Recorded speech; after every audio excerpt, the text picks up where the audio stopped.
అయ్యో! ఇదేంటి ఫేస్ చూపించకుండా గిన్నెలు చూపిస్తుంది అని అనుకుంటున్నారా? ఏం లేదండి. మా పెరట్లో ఉండే గోరింటాకు కొయ్యడానికైతే వెళ్ళిపోతున్నాను. ఆషాఢం అమ్మాయిల కోసం చెప్తున్నాను. చాలామంది ఆషాఢం వచ్చాక అమ్మాయిలందరూ గోరింటాకు వేసుకుంటారు కదా! అలానే నాకు ఏసుకోవాలనే ఇంట్రెస్ట్ వచ్చి నేనైతే మా పెరట్లో ఉండే గోరింటాకు కొయ్యడానికైతే వెళ్తున్నాను. చాలా పచ్చగా, లేతగా ఉంది.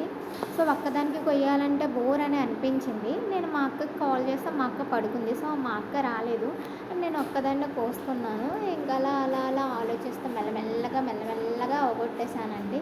చాలామంది ఈ సీజన్‌లో గోరింటాకేసుకొని రెడ్‌గా పండితే మంచి మొగుడొస్తారని అంటారు కదా! దాని గురించైనా వేసుకుంటారు. సో, నేనైతే వేసుకున్నప్పుడు ఇలా ఉంది. యాక్చువల్‌గా ఏమైందంటే మా మదర్ పట్టారండి. ఇది వాటర్ ఎక్కువగా వేయడం వల్ల ఇంకిది ఇలా అయిపోయింది. ఇంకా హ్యాండ్ మొత్తం ఖరాబ్ అయిపోయింది. సర్లే ఇంకా మా అమ్మ కష్టపడి చేసింది కదా అని చెప్పేసి నేనైతే గోరింటాకు ఇలా యేసుకున్నాను.